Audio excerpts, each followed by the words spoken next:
여러분, 솔직히 말씀드리겠습니다. 수많은 시니어분들을 만나며 가슴 아픈 현실을 목격했습니다. 70대에 건강했던 분이 단 2년 만에 요양원에 가시고, 경제적으로 여유로웠던 분이 80이 되어 자식에게 손 벌리게 되고, 무엇보다 아직 충분히 행복할 수 있는 시간이 남았는데 스스로 이제 끝났다고 믿어버리는 모습들을요. 그분들의 공통점이 뭔지 아십니까? 병이 많아서도 돈이 없어서도 아니었습니다. 단 하나, 몰랐다는 것.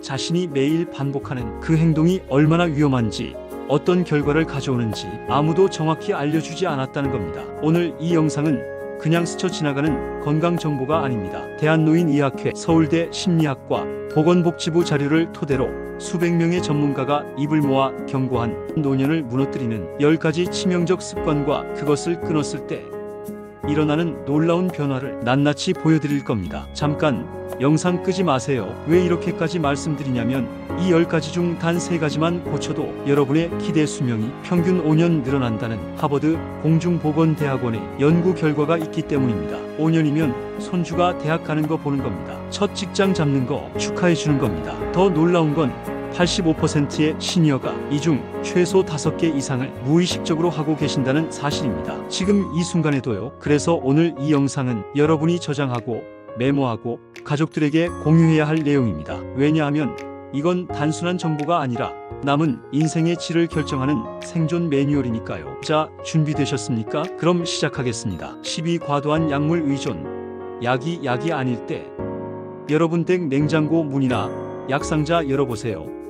지금 당장 건강기능식품이 몇 개나 있습니까? 오메가3, 루테인, 밀크시슬, 글루코사민, 홍삼. 어떻게 아냐고요?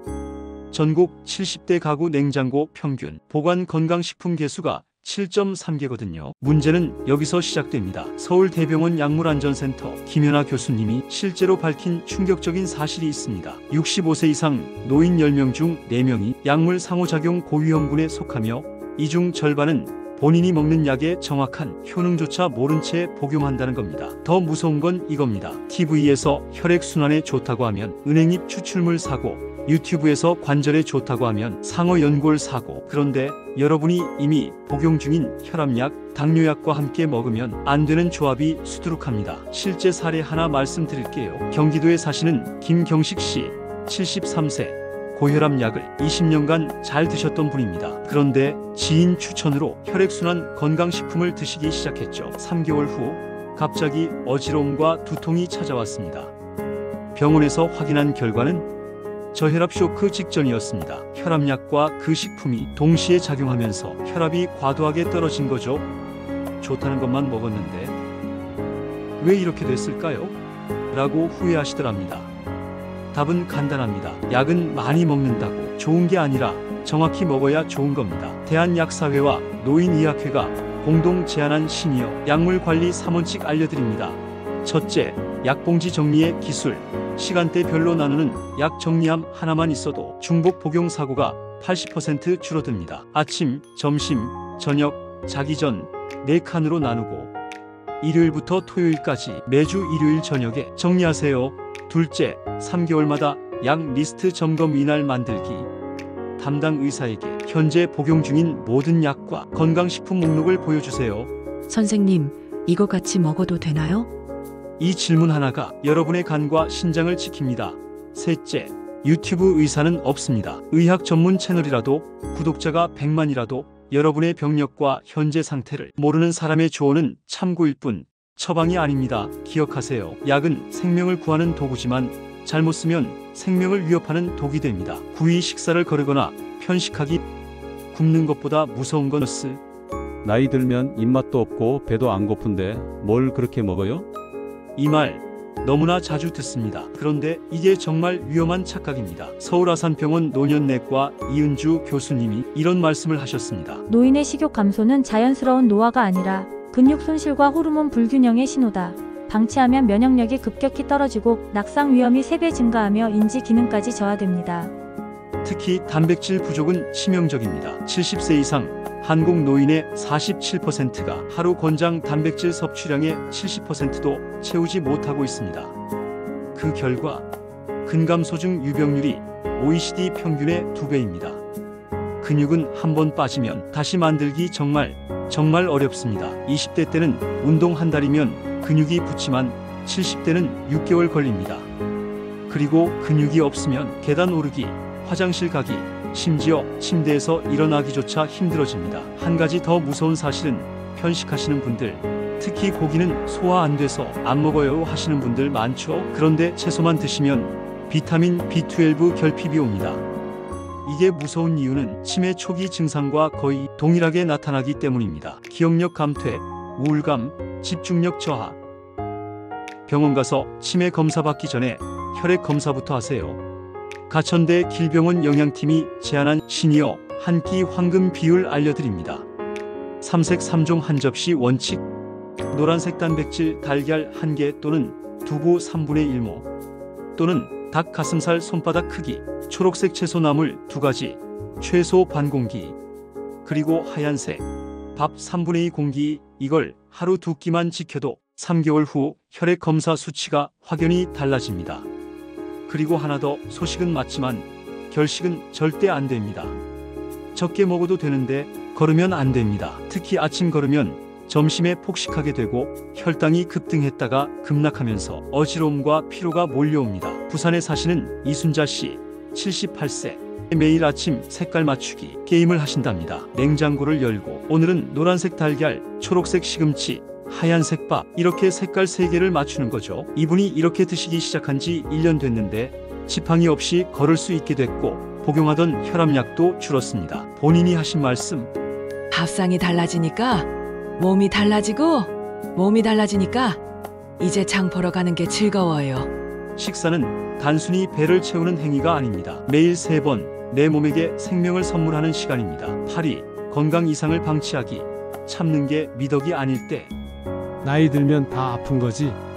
뭐 병원 가봤자 약만 주는데 이 정도는 괜찮아? 이 세 문장, 노년 건강을 망치는 3대 마인드입니다. 실제로 질병관리청 조사 결과 65세 이상 노인의 68%가 만성질환을 2개 이상 갖고 있지만 이 중 43%는 증상이 심하지 않다는 이유로 정기 검진을 받지 않습니다. 그 결과가 뭔지 아십니까? 조기 발견하면 완치율 90% 이상인 대장암, 위암이 3기, 4기에서 발견되고 단순 혈압 관리만 했어도 막을 수 있었던 뇌졸중이 반신마비로 이어지고 당뇨 합병증으로 시력을 잃거나 발을 절단하는 비극이 매년 수천 건 발생합니다. 더 충격적인 건 조금 이상하다 싶은 증상의 70%가 중대 질환의 초기 신호라는 사실입니다. 손떨림, 파킨슨병 초기일 수 있습니다. 잠이 안 온다? 우울증 초기일 수 있습니다. 소변이 자주 마려운 것? 전립선이나 방광 문제일 수 있습니다. 삼성서울병원 가정의학과 신동욱 교수님이 이런 말씀을 하셨어요. 시니어에게 있어 증상 방치는 곧 시한폭탄을 품고 사는 것과 같다. 폭발 전엔 아무도 모른다. 그러나 폭발하면 돌이킬 수 없습니다. 노인의학 전문가들이 입을 모아 말하는 절대 넘기면 안 되는 7가지 증상들 정리해드립니다. 메모하세요. 1. 갑자기 체중이 3개월에 5kg 이상 빠진 경우 암, 갑상선 이상 가능성. 2. 손발이 떨리거나 힘이 갑자기 빠지는 경우 뇌혈관, 신경계 이상. 3. 가슴이 답답하거나 숨이 차는 경우 심장질환 신호. 4. 소변 대변 색깔이 변하거나 혈변이 나오는 경우 소화기 이상. 5. 자다가 자주 깨고 2주 이상 우울감이 지속되는 경우 우울증, 불안장애. 6. 기억력이 갑자기 나빠지거나 기를 잃은 경우 치매 초기 가능성. 7. 이유 없이 계속 피곤하고 기운이 없는 경우 빈혈, 갑상선 저하. 이 중 하나라도 해당되면 지금 당장 병원 예약하세요. 내일로 미루지 마세요. 인천에 사시는 박영수 씨, 74세. 손이 떨리는 증상을 2년간 그냥 나이 탓이라고 넘기셨답니다. 그러다 손자 얼굴에 밥을 쏟는 사고가 있은 후에야 병원에 갔는데 이미 파킨슨병이 상당히 진행된 상태였습니다. 의사 선생님이 이렇게 말씀하셨답니다. 1년만 일찍 오셨어도 약물로 충분히 조절할 수 있었습니다. 박영수 씨는 지금도 그때를 후회하며 이렇게 말합니다. 참는 게 미덕이라고 배워서 살았는데 참는 게 병을 키우는 거였어요. 여러분은 저처럼 후회하지 마세요. 통증은 적이 아닙니다. 내 몸이 보내는 구조 신호입니다. 7위, 혼자 모든 걸 감당하려 하기. 고립은 병보다 무섭다. 나 혼자 할 수 있어. 남한테 폐 끼치기 싫어. 자식들 바쁜데 내가 뭘 부탁해. 이 말들 정말 대견하게 들립니다. 독립적이고 배려심 깊고 강인해 보이죠. 그런데 심리학자들은 이 말 뒤에 숨은 위험을 경고합니다. 하버드 성인발달 연구소에서 85년간 추적 조사한 결과 사회적 관계가 단절된 노인은 관계를 유지하는 노인에 비해 10년 내 사망 위험이 29% 높고 치매 발병률은 2.1배 높다는 사실이 밝혀졌습니다. 외로움은 하루 담배 15개비를 피우는 것만큼 건강에 해롭다는 연구도 있습니다. 더 무서운 건 고립은 서서히 진행된다는 겁니다. 처음엔 오늘은 전화 안 해야지 하다가 이번 주는 나가지 말아야지 되고 결국 난 이제 쓸모없으니까 아무도 안 만나도 돼가 됩니다. 그리고 그 순간 우울증이 찾아옵니다. 식욕이 떨어지고 잠을 못 자고 기억력이 흐려지고 이게 다 외로움이 만든 병입니다. 그럼 관계 회복 3단계 프로젝트를 알아볼까요? 연세대 사회복지학과 김미애 교수님이 제안한 시니어 관계 재구축 로드맵 알려드립니다. 1단계 하루 한 통의 전화, 친구든 동생이든 옛 직장 동료든 상관없습니다. 매일 같은 시간 누구든 한 명에게 전화하세요. 용건 없어도 됩니다. 오늘 날씨 좋네. 뭐 하세요? 이것만으로 충분합니다. 2단계 주 1회 외출 약속, 주민센터, 복지관, 교회, 성당, 절, 공원 산책 모임 어디든 좋습니다. 중요한 건 정해진 요일, 정해진 시간에 나가는 것입니다. 그럼 몸이 기억합니다. 3단계 소속감 만들기, 합창단, 등산 동호회, 서예교실, 게이트볼 뭐든 하나만 꾸준히 하세요. 그럼 거기 가면 나를 아는 사람이 있다는 안정감이 생깁니다. 이게 바로 심리적 안전망입니다. 광주에 사시는 최정혜 씨 69세 남편 돌아가신 후 3년간 집 밖을 거의 안 나가셨답니다. 자식들이 걱정해서 병원에 모시고 갔더니 중증 우울증 진단을 받으셨죠. 그런데 딸의 권유로 동네 아침 걷기 모임에 나가기 시작했습니다. 처음엔 억지로 나갔는데 한 달쯤 지나니까 먼저 전화가 오더랍니다. 오늘 안 나오시면 섭섭해요. 지금은 그 모임의 회장입니다. 매일 아침 6시에 일어나서 운동복 입고 나가시죠. 우울증 약도 끊었습니다. 최정혜 씨가 하신 말씀 사람이 사람을 살리더라고요. 약보다 돈보다 나를 기다리는 사람이 있다는 게 제일 큰 치료였어요. 혼자 잘 사는 게 아니라 함께 잘 사는 게 진짜 잘 사는 겁니다. 6위 자녀에게 과도하게 의존하기 사랑이 부담이 될 때 자식밖에 없는데 내가 누굴 믿고 살아. 이제는 내가 기댈 차례지. 이 마음 충분히 이해합니다. 평생 자식 위해 헌신했으니까요. 그런데 여기 통계 하나 보여드릴게요. 서울가정법원 가사상담센터 조사 결과 60대 이상 부모와 성인 자녀 간 갈등의 83%가 과도한 정서적 의존에서 시작된다고 합니다. 가톨릭대 심리학과 박선웅 교수님이 이렇게 말씀하셨어요. 부모의 사랑이 자녀에게 짐이 되는 순간 관계는 무너집니다. 사랑은 자유를 주는 것이지 의존을 요구하는 게 아닙니다. 실제로 많은 자녀들이 이런 고민을 호소합니다. 엄마가 매일 3번씩 전화해요. 안 받으면 화내시고. 아빠가 맨날 외롭다고 하셔서 주말마다 가는데 제 가족 시간이 없어요. 부모님이 제 인생 결정까지 다 관여하세요. 그 결과 자녀들은 부모를 피하게 됩니다. 전화를 안 받고 방문을 미루고 결국 관계는 멀어집니다. 가장 아픈 건 부모는 더 사랑하려고 했는데 오히려 사랑을 잃게 된다는 거죠. 가족 상담 전문가들이 제안하는 시니어와 자녀 관계의 황금 원칙 3가지입니다. 1. 일주일에 2번 룰. 매일 연락하지 마세요. 일주일에 2번 정해진 요일에 통화하세요. 그럼 자녀도 그 시간을 기다리게 됩니다. 과한 관심은 부담이지만 적절한 관심은 행복입니다. 2. 내 삶의 중심 만들기. 자녀가 여러분 삶의 전부가 되면 안 됩니다. 취미, 친구, 봉사활동, 자녀 외에 여러분을 행복하게 하는 것. 3가지 이상 만드세요. 그럼 자녀에게 덜 집착하게 됩니다. 3. 듣기만 하고 조언 안 하기.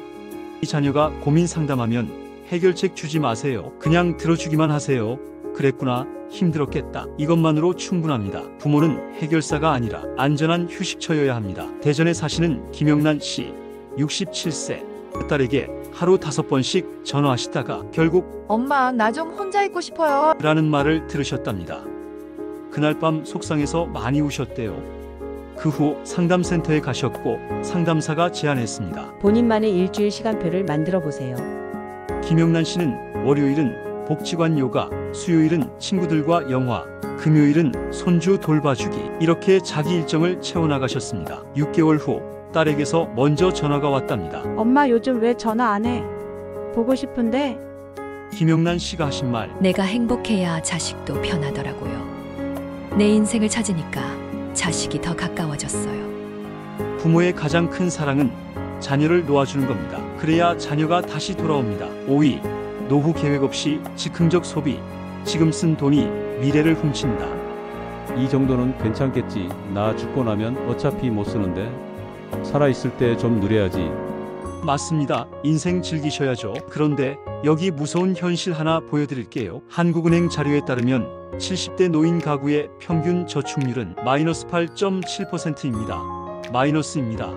즉, 벌어들이는 것보다 더 많이 쓰고 있다는 겁니다. 그리고 통계청 조사 결과 75세 이상 노인의 32%가 노후 자금 고갈을 가장 큰 걱정으로 꼽았고, 이 중 절반 이상이 예상보다 빨리 돈이 떨어졌다고 답했습니다. 왜 이런 일이 벌어질까요? 국민연금연구원 박성민 박사님이 분석한 결과 시니어 재정 파탄의 4대 함정이 있습니다. 첫째, 상조회사의 달콤한 유혹. 지금 가입하면 평생 보장, 이런 말에 수백만 원을 한 번에 내는데 알고 보면 그 회사가 10년 후에도 있을지 보장이 없습니다. 둘째, 과도한 보험 가입. 암보험, 실손보험, 연금보험. 좋아 보이지만 매달 빠져나가는 보험료가 30만원, 40만원씩 되면 생활비가 부족해집니다. 셋째, 홈쇼핑과 건강식품 TV에서 오늘만 특가하면 충동구매. 지인이 이거 먹고 좋아졌어 하면 또 구매. 냉장고에 먹지도 않는 건강식품이 쌓여갑니다. 넷째, 자녀에게 과도한 지원. 손주 학원비, 자녀 사업 자금. 도와주고 싶은 마음은 이해합니다. 그런데 자신의 노후 자금을 깨면 결국 나중에 자녀에게 더 큰 부담이 됩니다. 가장 가슴 아픈 사례 하나 말씀드리겠습니다. 서울에 사시던 이모 씨, 71세, 퇴직금 2억 원을 받으셨습니다. 그런데 딸의 사업 자금 5천만 원, 아들 집 마련 지원금 7천만 원, 본인 명의 보험료와 상조 비용 3천만 원, 결국 5년 만에 바닥났습니다. 지금은 기초수급자로 살아가십니다. 그분이 하신 말씀. 자식들 잘 되라고 다 줬는데 이제 나는 자식한테 손 벌려야 해요. 이게 정말 웃긴 게 내가 준 돈으로 자식들은 여유 있게 사는데 나는 끼니 걱정해요. 한국재무설계사협회와 대한노인회가 공동 개발한 시니어 돈관리 황금 룰 알려드립니다. 원칙 1. 3분할 원칙. 보유 자산을 세 덩어리로 나누세요. 첫째, 생활비 통장, 즉시 쓸 수 있는 돈. 둘째, 비상금 통장, 의료비, 경조사비 등 1, 2년 내 쓸 돈. 셋째, 노후자금, 절대 건드리지 않는 돈. 연금, 예금. 원칙 2. 72의 법칙. 큰 지출 결정 전에 72시간 기다리세요. 충동 구매의 90%는 3일만 지나면 후회로 바뀝니다. 원칙 3. 한 달 예산제. 매월 1일 그달 쓸 돈을 정확히 정하세요. 식비, 병원비, 경조사비, 문화생활비 항목별로 나누고 초과하지 마세요. 원칙 4. 자녀 지원 상한선. 자녀를 돕더라도 본인 노후 자금의 20%를 절대 넘지 마세요. 그 이상은 자녀의 독립심도 해치고 여러분의 노후도 위협합니다. 원칙 5. 전문가 상담 의무화. 100만 원 이상의 금융상품 가입 전에는 반드시 은행이나 재무설계사와 상담하세요. 보험, 연금, 적금 혼자 판단하지 마세요.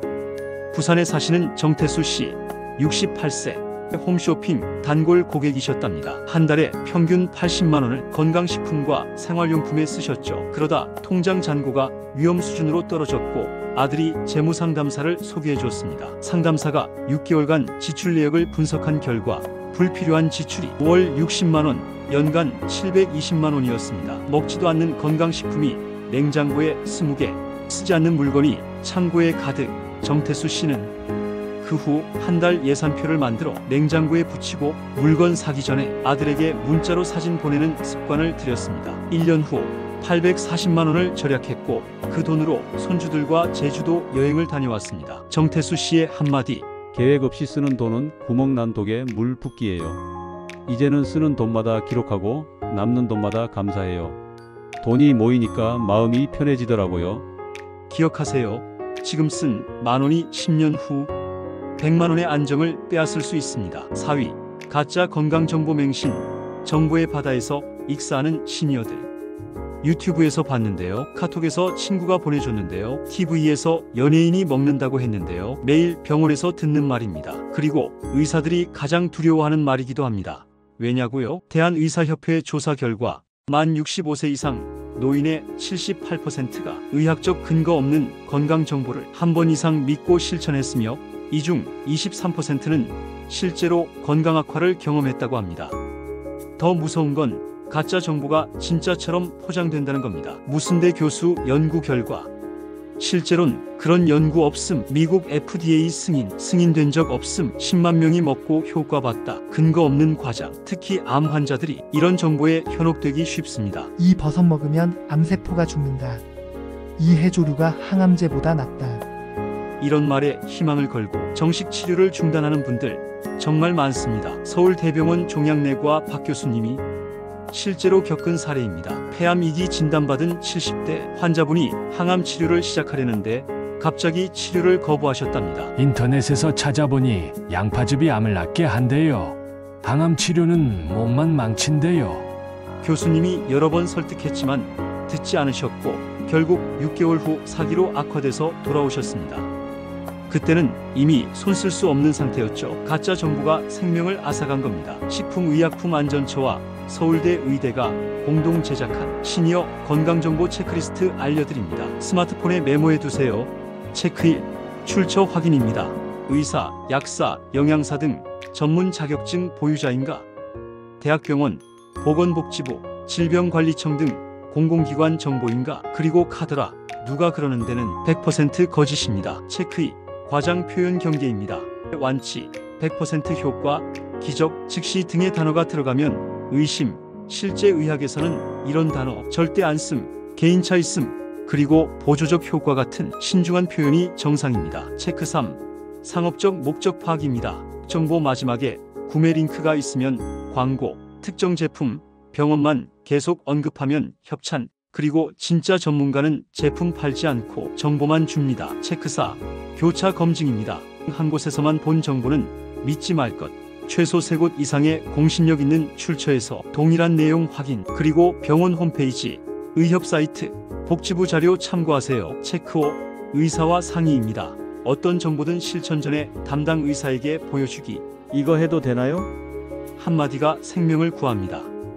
그리고 부끄러워하지 마세요. 의사는 여러분의 안전을 최우선으로 생각합니다. 대구에 사시는 최모 씨, 76세, 당뇨병으로 10년간 약을 드셨는데 유튜브에서 여주가 당뇨에 특효라는 영상을 보고 약을 끊고 여주즙만 드셨답니다. 3개월 후 의식을 잃고 쓰러져 응급실에 실려갔습니다. 혈당이 500을 넘었고 당뇨병성 케톤산증으로 중환자실에 일주일 입원하셨죠. 다행히 살아나셨지만 최모 씨는 지금도 그때를 후회합니다. 공짜 영상 하나 믿었다가 1,000만 원짜리 병원비 나왔어요. 그것보다 더 무서운 건 거의 죽을 뻔했다는 거예요. 제발 여러분은 의사 말 들으세요. 기억하세요. 인터넷은 도서관이 아닙니다. 쓰레기장과 보물창고가 섞여 있는 곳입니다. 전문가가 아닌 이상 혼자 구별할 수 없습니다. 3위. 스마트 기기 디지털 도전을 포기하기. 세상과의 연결을 스스로 끊는 것. 나는 늙어서 못 배워. 머리가 안 돌아가. 스마트폰은 젊은 사람들이나 하는 거지. 이 말 정말 많이 들었습니다. 그런데 이건 사실이 아닙니다. 과학적으로 증명된 사실 하나 알려드릴게요. 서울대 인지과학연구소 연구 결과 70대 노인도 새로운 디지털 기술을 학습하는 데 있어 젊은이와 동일한 뇌 활성화를 보였다. 단 학습 속도가 조금 느릴 뿐 학습 능력 자체는 떨어지지 않는다는 겁니다. 문제는 못 배운다가 아니라 안 배우려 한다는 겁니다. 그리고 그 결과는 치명적입니다. 2024년 행정안전부 조사에 따르면 만 70세 이상 노인의 56%가 디지털 소외로 인해 행정 서비스 이용 어려움을 겪었고 이 중 38%는 병원 예약 불가, 31%는 금융 업무 불가를 경험했습니다. 더 심각한 건 디지털 격차가 사회적 고립으로 이어진다는 겁니다. 자녀, 손주와 카톡 못해서 연락 단절, 영상통화 못해서 얼굴 보기 어려움, 온라인 모임 참여 못해서 친구들과 멀어짐, 그리고 유튜브, 넷플릭스 못 봐서 문화생활 차단. 결국 세상이 나를 버린 게 아니라 내가 세상을 포기한 것입니다. 한국정보화진흥원이 개발한 60플러스 디지털 독립 3개월 프로젝트 공유합니다. 1개월 차 기초 다지기, 목표, 전화 받기 걸기, 문자 보내기, 사진 찍기, 방법. 매일 아침 손자에게 좋은 아침 문자 보내기. 그리고 핵심, 완벽하지 않아도 오케이, 일단 눌러보기입니다. 2개월 차 소통의 기쁨, 목표, 카카오톡 설치, 가족 단톡방 참여, 이모티콘 보내기. 방법, 하루 한 번 단톡방에 좋아요 누르기, 사진 공유하기. 그리고 핵심, 틀려도 괜찮다는 마음가짐이지요. 3개월 차 세상과 연결입니다. 목표, 유튜브 보기, 네이버 검색, 은행 앱 사용. 방법, 관심 분야 유튜브 채널 1개 구독, 매일 영상 1개 시청. 그리고 핵심, 모르면 물어보기 혹은 동사무소 무료 강좌, 자녀 도움을 받는 겁니다. 꿀팁, 전국 주민센터와 도서관에서 시니어 스마트폰 교실 무료로 운영합니다. 부끄러워 말고 등록하세요. 거기 가면 나와 비슷한 또래분들이 함께 배우니까 훨씬 쉽습니다. 서울 은평구에 사시는 윤철수 씨, 74세, 평생 휴대폰 한 번 안 써보신 분입니다. 나는 그런 거 모르고 살아도 돼 하셨죠. 그런데 코로나19로 손주들을 2년간 못 만나게 됐습니다. 그때 손자가 태블릿 하나를 보내줬고, 할아버지, 이거 배우시면 매일 볼 수 있어요 라고 했답니다. 윤철수 씨는 동사무소 시니어 디지털 교실에 등록했습니다. 처음엔 전원 버튼 찾는 것조차 헤맸지만 3개월 후엔 영상통화로 손주 얼굴을 매일 봤습니다. 지금은 유튜브로 낚시 영상 보고, 네이버로 날씨 검색하고, 카톡으로 친구들과 어르신 단톡방도 만들었습니다. 윤철수 씨의 한마디, 늙었다고 세상이 날 버린 게 아니더라고요. 내가 세상을 등진 거였어요. 배우니까 세상이 다시 보이고 사람들이 다시 보이고 사는 게 재밌어요. 디지털은 어려운 게 아닙니다. 익숙하지 않을 뿐입니다. 그리고 익숙해지는 건 나이가 아니라 시도 횟수로 결정됩니다. 2위, 운동을 중단하거나 게을리하기. 멈추는 순간 늙음이 시작된다. 나이 들면 쉬어야지 무리하면 다쳐. 이제 몸이 안 따라줘. 틀린 말 아닙니다. 무리는 안 됩니다. 그런데 여기 충격적인 연구 결과 하나 보여드릴게요. 미국 국립보건원 30년 추적 연구에 따르면 65세 이후 운동을 중단한 그룹 5년 내 근육량 35% 감소, 10년 내 사망률 42% 증가했는데 65세 이후에도 주 3회 이상 운동한 그룹은 근육량 10% 증가, 기대 수명은 평균 7.2년 증가했다는 연구 보고서가 있습니다. 차이 보이시죠? 서울 아산병원 재활의학과 김원 교수님이 이렇게 말씀하셨습니다. 근육은 쓰지 않으면 1년에 5%씩 사라진다. 70세에 운동을 멈추면 75세엔 계단 오르기가 힘들고 80세엔 화장실 가기도 어려워진다. 그게 바로 근감소증이다. 더 무서운 건 근육 손실이 단순히 힘이 약해지는 것에서 끝나지 않는다는 겁니다. 근육이 줄면 하나, 넘어질 위험 3배 증가, 골절, 침대 생활, 사망으로 이어지고, 둘, 당뇨, 고혈압 악화, 혈당 조절 실패, 셋, 우울증 발병률 2.3배 증가, 의욕 상실, 마지막 넷, 치매 위험 1.8배 증가, 인지 기능 저하됩니다. 결국 운동을 멈추면 도미노처럼 건강이 무너집니다. 대한노인회와 국민체육진흥공단이 공동 개발한 70플러스 안전운동 가이드 알려드립니다. 레벨 1, 전혀 안 하시는 분. 목표, 일단 일어서기, 운동, 의자 잡고 일어서기 5회, 하루 3세트. 이로 인한 효과는 2주 후 하체 근력 10% 향상됩니다. 레벨 2, 가끔 걷는 분. 목표, 규칙적으로 걷기, 운동, 아파트 단지 한 바퀴 10분 하루 2회. 추가, 계단 1층 오르내리기. 이로 인한 효과로 1개월 후 심폐 기능 개선됩니다. 레벨 3, 매일 걷는 분. 목표는 근력 운동 추가, 운동으로는 걷기 20분, 스쿼트 10회, 팔굽혀펴기 10회, 빈도 주 5회. 이로 인한 효과는 3개월 후 근육량 증가, 골밀도 상승했습니다. 레벨 4, 활동적인 분. 목표는 즐기는 운동 찾기, 추천 운동으로는 파크 골프, 게이트볼, 등산, 수영, 요가, 댄스 스포츠. 여기에 핵심은 혼자보다 함께하는 운동이 지속률 3배 높습니다. 절대 규칙은 운동 전 5분 스트레칭 필수이고, 통증 느껴지면 즉시 중단하며 물 충분히 마시기, 그리고 운동화는 좋은 걸로 착용합니다. 제주도에 사시는 강병호 씨, 79세, 75세 당뇨 합병증으로 발가락 절단 수술을 받으셨습니다. 그 후 우울증에 빠져 거의 움직이지 않으셨죠. 체중은 20kg 늘고 혈당은 통제 불능이었습니다. 그러다 동네 보건소에서 시니어 건강교실 안내문을 받았고 부인의 손에 이끌려 억지로 나갔답니다. 처음엔 의자에 앉아서 팔 들기만 했습니다. 그게 전부였어요. 그런데 3개월 후 지팡이 없이 걸을 수 있게 됐습니다. 6개월 후 동네 뒷산을 올랐습니다. 1년 후 당뇨약을 절반으로 줄였습니다. 지금 강병호 씨는 매일 아침 6시에 일어나 한라산 둘레길을 걷습니다. 같이 운동하는 친구도 10명 넘게 생겼고요. 강병호 씨의 한마디, 죽을 줄 알았어요. 근데 움직이니까 살더라고요. 의사 선생님이 그러더라고요. 운동은 약보다 강력한 치료제라고. 진짜였어요. 기억하세요. 늙어서 못 움직이는 게 아니라 안 움직여서 늙는 겁니다. 오늘부터 지금 당장 의자에서 일어나세요. 1위, 자기 비하, 무가치감에 빠지기. 스스로를 버리는 순간 모든 게 끝난다. 여러분, 이제 1위입니다. 수백 명의 노인의학 전문가, 심리학자, 사회복지사에게 물었습니다. 시니어가 절대 하지 말아야 할 것 중 가장 치명적인 게 뭡니까? 모두가 같은 대답을 했습니다. 자기 자신을 포기하는 것. 약을 안 먹어도, 운동을 안 해도, 돈이 없어도 살 수는 있습니다.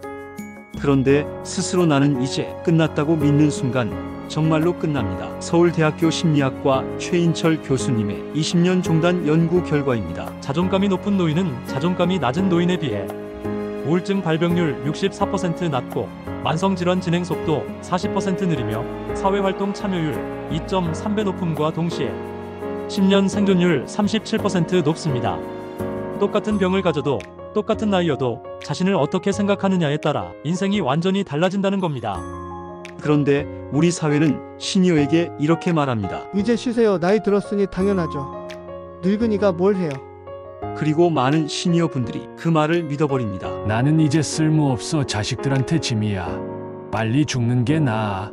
이 생각이 바로 가장 무서운 독입니다. 한국심리학회와 대한노인정신의학회가 공동 개발한 시니어 자존감 재건 4단계 알려드립니다. 1단계, 부정언어 금지. 1주차, 금지어. 나는 늙었어. 나는 못해. 나는 필요 없어. 대신 대체어로 나는 경험이 많아. 나는 배우는 중이야. 나는 여전히 같이 있어라고 말하며, 방법은 부정적인 말 할 때마다 손목 밴드 한 칸씩 옮기기, 즉 시각화입니다. 2단계는 성취 일기 쓰기. 2에서 4주차. 매일 저녁 오늘 한 일 3가지 적기와 아무리 작아도 오케이, 즉 양치질 했다, 산책 10분 했다라고 쓰는 겁니다. 또는 손주에게 전화했다. 여기서 핵심은 나는 오늘도 무언가를 했다는 증거 만들기가 1개월 후 90개의 성취가 쌓이고 자신감이 회복됩니다. 다음 3단계는 나만의 역할 찾기입니다. 질문은 내가 잘하는 것, 내가 좋아하는 것, 누군가에게 도움될 수 있는 것. 예를 들면 요리 잘하면 복지관에서 요리 봉사, 이야기 잘하면 손주에게 옛날 이야기 들려주기, 걷기 좋아하면 동네 산책 모임 만들기로. 그 효과는 나는 누군가에게 필요한 사람이라는 확신이 듭니다. 이제 4단계, 자기 선언문 만들기. 거울 보며 매일 아침 3번 말하기. 나는 70살이지만 여전히 배우고 성장한다. 나는 과거의 경험으로 누군가에게 도움을 줄 수 있다. 나는 나이 든 것이 아니라 완성되어 가는 중이다. 과학적 근거로는 긍정, 자기암시는 뇌의 편도체와 전두엽을 활성화시켜 실제로 행동 변화를 유도함. 스탠퍼드대 연구에 따르면 전주에 사시는 김순덕 할머니 82세, 남편 돌아가시고 자식들은 해외에 나가고 혼자 남으셨습니다. 매일 이제 죽고 싶다는 말만 하셨대요. 약을 과다 복용해서 응급실에 실려간 적도 있습니다. 그러던 어느 날 손녀가 보낸 편지 한 통을 받으셨습니다. 할머니, 제가 어렸을 때 할머니가 해두신 김치찌개 맛을 아직도 잊을 수가 없어요. 할머니는 세상에서 제일 맛있는 밥을 만드는 사람이에요. 할머니가 없으면 그 맛을 누가 알려줘요? 김순덕 할머니는 그 편지를 읽고 깨달았답니다. 그리고 생각했죠. 내가 할 수 있는 게 하나라도 있구나.